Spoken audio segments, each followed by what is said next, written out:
Bhubaneswar Bharatiya Janata party जिल्लार नवनिर्वाचित जिला सभापति श्री निरंजन मिश्र जी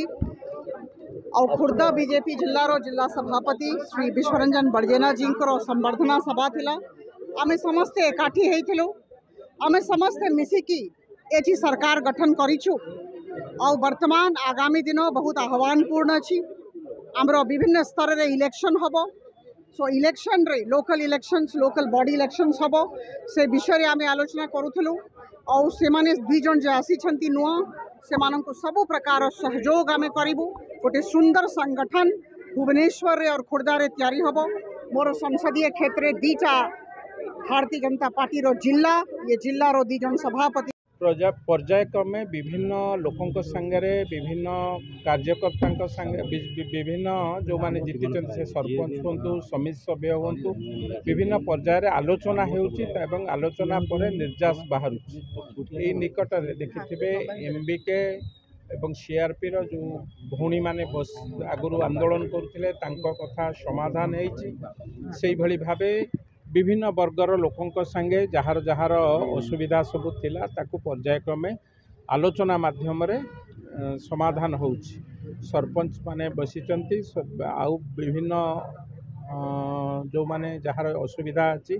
विधानसभा आगे बसिचंती तांको संगे पर्यायक्रमे आलोचना होउछि। आलोचना पर निश्चित भावे तांको समस्या समाधान करबा पे चेष्टा बीजेडी सरकार करते कि बहुत आशा अछि मोहन सरकार करियो बोली आशा निश्चित भावे आमे करिबु बोली मु आपन को आगे से कथा तो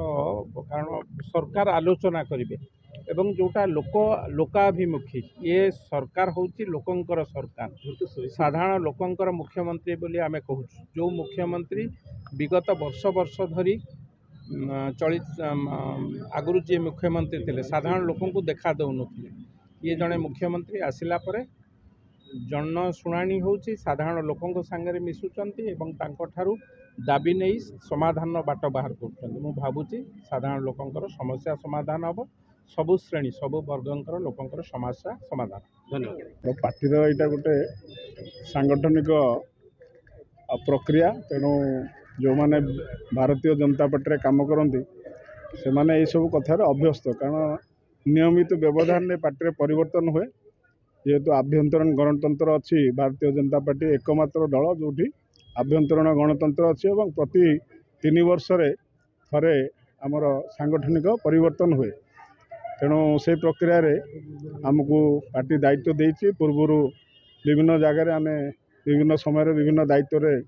काम करूँ। वर्तमान दल पूर्वर मु कंधमाल पार्लियामेंट प्रभारी थी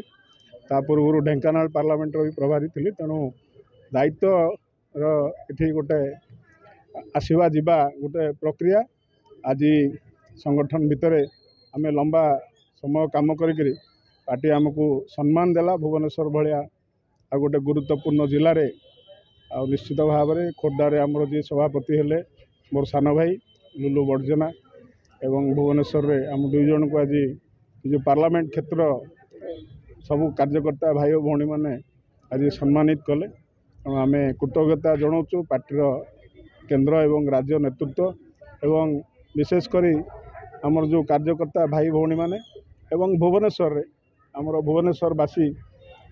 जो 4टा विधानसभा अंतर्गत आमर बर्तमान जयदेव भी भुवनेश्वर जिले में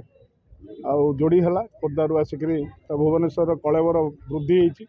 भुवनेश्वर जिले में 4टा विधानसभा बर्तमान आसला तेणु आम आशा करवा दायित्व अनुसार लोक जो भरोसा आस्था स्थापन कर सरकार अच्छी तेणु लोकों पाखे संगठन कड़ी हिसाब से लोकों संगे आउ सरकार समस्या लोकों पाखे पहुँचेबा एवं